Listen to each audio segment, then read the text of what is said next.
வணக்கம் நண்பர்களே. இந்துக்கள் விழித்திரும்ப வணக்கம். இந்த பதிவு பக்கம் சப்ஸ்கிரைப் பண்ணுங்கள், ஃப்ரெண்ட்ஸ் ஷேர் பண்ணுங்கள்.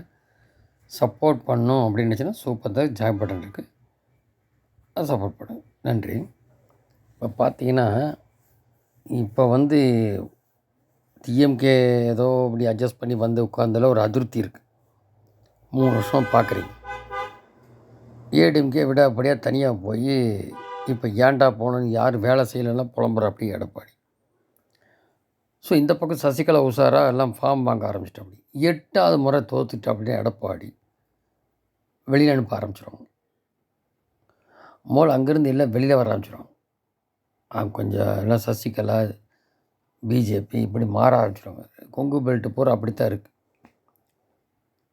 அப்போ பழனிசாமி என்ன ஆவார்னு இப்போ ரிசல்ட் வந்தப்பறம் தெரியும். இது ஒரு திராவிடம், சரியா? அதை சசிகலா இருந்தால் தான் காப்பாற்ற முடியும். அப்போ தினகரன் கட்சி இருக்குல்ல, அது அப்புறம். இப்போ அவங்க 2 பேரும் ஜெயித்தாங்கன்னா அந்த மாதிரி நிலமை மாறும். சசிகலா லீட் பண்ண ஆரம்பிக்கும். இது ஒன்று குறிப்பிடுது. இன்னொரு போக இப்போ ட்ரக்கு கடத்தினதில் இப்போது இப்போ 5 கலெக்டரையும் கட்டியிருக்காங்க.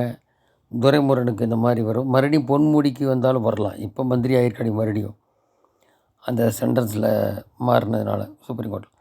அப்படி இருந்தாக்கா இப்போது ஜூன் 4 ரிசல்ட்டுக்கு அப்புறம் ஏன் ஸ்டாலினே கூடி கைது பண்ண சான்ஸ் இருக்குது. ஏன்னா அவங்கள தான் அந்த சாபர் சாதிக்கு இருந்தார். அவங்களாம் பணம் வாங்கி கொடுத்ததை கையால் வாங்கியிருக்காங்க, என்னென்னு கேட்காமையே. ஸோ இதெல்லாம் தீவிரம் எடுக்கும். இப்போ எலெக்ஷனோட ரூல்ஸு இங்கே முடிஞ்சாலும் அது எப்படி ஆக்டிவில் இருக்குது.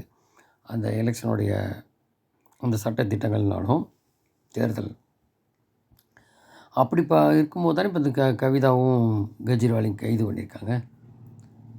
அப்போ இங்கே சாராயாலையும் நடத்துகிறாங்களே எல்லாம். பத்தாவதுக்கு ட்ரக்கு வேறு. இப்போ பாரு, இந்த குற்றமெல்லாம் வேறு பெருகிட்டு இருக்குது. அதனால் அது சும்மா விட போகிறல. இது குறித்து இப்போ வெளியூரில் இருக்கார் அண்ணாமலை உட்பட எல்லோரும். அவங்க வந்தப்புறம் ஒரு தொகுதியிலையும் அந்த கஞ்சா இந்த ட்ரக்கு சம்மந்தமாக போராட்டம், போதை ஒழிப்பு போராட்டம் நடத்த போகிறாங்க. அதுக்கப்புறம் மறுபடியும் ஒரு பாத யாத்திரை ஆகஸ்ட்லேருந்து தென் மாவட்டங்களுக்கு போக போகிறாரு. ஏற்கனவே குறிப்பிட்டிருக்கோம். பார்த்திங்கன்னா அதில் ஆட்சிக்கு வந்த முதல் கையெழுத்து மது விலக்கு, எங்கள் ஆட்சியில் இளம் விதைகள் விடமாட்டோம் என்று சூளுரைகள் பறந்து போச்சு. இப்போது பயங்கரமாக ஒன்று தமிழ்நாட்டை உலுக்கி அடிக்கிறது. அது போதைப்பொருள்.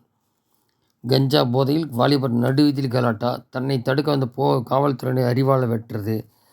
6 மாதங்கள் 199 கஞ்சா வழக்கு ஆவடியில் மட்டுமே. என்ன 438 கிலோ கஞ்சா, 3815 போதை மாத்திரை பறிமுதல். 4 லட்சம் மதிப்பில் 45 கிலோ கஞ்சா கடத்தி தெரிய போலீஸ் அவர்களை பிடித்தனர். ரயிலில் போதைப்பொருள் கடத்துறது. அரசு பள்ளி அருகே பெட்டி கடையில் மற்றும் கல்லூரி மாணவர்கள் விடுதி வாசலில் போதைப்பொருள். இப்படி அடிக்கிட்டே போனோம். அமோகமாக சப்ளை செய்து கொண்டிருந்த ஒரு கும்பலை போலீஸார் இப்போதுதான் கண்டறிந்துள்ளது. இதில் முக்கிய புள்ளி திமுக முக்கிய நிர்வாகிய மிகுந்த செல்வாக்குடன் வளம் வந்தவர். மக்களின் நல்வாழ்வு பொறுப்பேற்க வேண்டிய அரசு இவரை கட்சி பொறுப்பில் மட்டும் நீக்கி வேறு எந்த பற்றியும் பேசாமல் மௌனம் காக்குது. இது மாதிரி நிறையா தஞ்சாவூர் பக்கம் எல்லாம். சென்னை கண்ணகி நகரில் ஒரு கஞ்சா வணிகரை கைது செய்ய சென்ற காவலர்களை கஞ்சா வியாபாரியும் அவரது நண்பர்களும் தாக்கியிருக்காங்க. நாளைய தலைமுறையினை போதையால் மதி இழந்து போகும் நிலையை தடுக்க வேண்டியது அரசின் கடமை. ஒருவேளை ஆட்சியாளே போதைக்கு அடிமை விட்டார்களா என்னன்னு தெரியல. அதுமாரி முதல்வரான மக்களை பார்க்கணும். இவர் கட்சிக்கு இந்த குடும்ப நலனையும் பார்த்துட்டு டூர் அடிச்சுட்டு இருந்தாருண்ணே. இப்போ கூட எங்கேயோ மாலத்தீவு அங்கேயும் டூர் போகிறேன் 9 நாள், அங்கேருந்து ஆட்சி பண்ணுறேன், இப்படி தான். ஸோ இதில் வேணுங்கிற இப்போ அதுவும் இல்லாமல் முஸ்லீம் பற்றி ஒன்றும் சொல்லவே இல்லை. அப்படி பார்த்திங்கன்னா இந்திரா காந்திகிட்டேருந்து சொத்தெல்லாம் வரும்போது அந்த சட்டத்தின்படி கொடுக்க வேண்டியது அந்த சட்டத்தையே மாற்றிட்டு அப்படி ராஜீவ்காந்தி அதையும் இப்போ மோடி சாட ஆரம்பிச்சிட்டார். எந்த நேரத்தில் ஃபாரின்லேருந்து ஒரு காங்கிரஸ்காரன் வாயை திறந்தானோ அது அவரோட கூற்று காங்கிரஸோடது இல்லைன்னு என்ன தான் நீ கதறினாலும் நீ சொன்னது தான். அதைப்படி நாட்டு மக்கள் நகையும் பணத்தையும் பிடுங்க ஓட்டு போட்டுருவானா? நீ கொள்ளையடிச்சலாம் எடுத்து வைங்கடா எல்லா கட்சிக்காரன்னு தான் கேட்பான். அதாவது இன்னும் பிரச்சனை பண்ணுறது தான் வரானுங்க காங்கிரஸ்காரன். அவன் எத்தனை வருஷம் தள்ளி ஆட்சி இல்லாமல் இருந்தாலும் திருந்த மாட்டான். எப்படி 10 வருஷம் இல்லாமல் அட்டகாசம் பண்ணுறான் திமுக, அதே தான். என்ன சிறுபான்மையினரை ஒருங்கிணைக்கிறது, ஜாதியை பிரிக்கிறது, இதுதான் இவனுங்க வேலை. என்ன இன்னும் 30, 40 வருஷம் பின்னோக்கி கொண்டு போயிடுவானுங்க. மக்கள்கிட்ட ஏற்கனவே திமுக மாதிரி கேட்க வேண்டாம். நகையை உருக்குறேன், கோயிலில் சிலை கடத்துறேன், நிறைய 50 வருஷமாக இப்படித்தான் திராவிட கட்சிகள். இந்த லட்சத்தில் இந்த காங்கிரஸ் வேறு சேர்ந்துக்கிட்டு இந்த மாதிரி முஸ்லீம்க்கு இடஒதுக்கீடு முயற்சி ஆந்திராவில் துவக்கணும், அது ஃபெயிலியரு.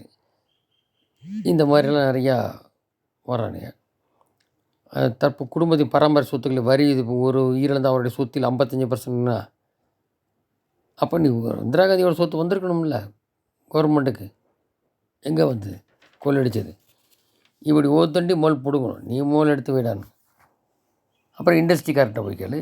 மக்கள்கிட்ட எப்படி வருவ நீ? வெக்கம் இல்லை இதுதான். அது நீ நேரத்தில் ஓட்டு போடுறதுங்கிறது ஏற்கனவே போட மாட்டான், இப்போ அடியோடு அழிச்சிடும். ஸோ 2 திராவிடத்துக்கு இதில் இன்னொன்று இருக்குது. இப்போ 20 டிக்கெட் மேலே வருதுன்னு வச்சுங்க பிஜேபி. ஏன்னா இவன் ஒன்றும் அப்படித்தான் மக்கள் போடாத மக்கள் தான் வாக்களிக்க வந்திருக்கான்.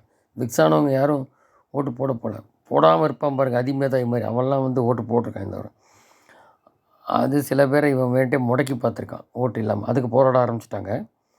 ஆனால் ஒன்று இப்போ வந்துட்டாருன்னா அடுத்த ஸ்டெப் என்ன பண்ண போகிறாங்கன்னா, இப்போ எடப்பாடி வெளியில் அனுப்பிச்சி விட்டாங்க தோத்தா பண்ணு, எப்படி தோக்க போகிறேன் அங்கே சசிகலா பக்கமும் இவங்க இந்த பக்கம் போக போகிறாங்க ஏடிஎம்கே ஆட்கள் ஒரு பக்கம்.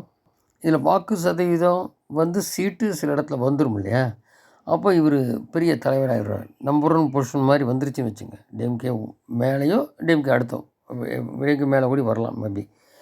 அதுக்கப்புறம் ஏடிஎம்கேலேருந்து ஆட்டோமேட்டிக்காக இங்கே வருவாங்க. ஏன் திமுகலேருந்தும் கூடி புது விதமான இந்துத்துவ பெல்ட் ஓட்டும் போட சான்ஸ் இருக்குது இந்த பிஜேபி.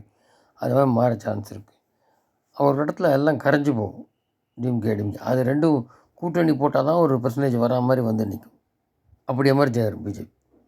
அதை நோக்கி அடுத்த கட்டத்தை நகர்த்த போகிறாங்க. ஸோ போதையில்லா தமிழகம் மக்கள் விடி வரணும்னா 2 திராவிடம் ஒழியணும். நன்றி, ஜெயந்த்.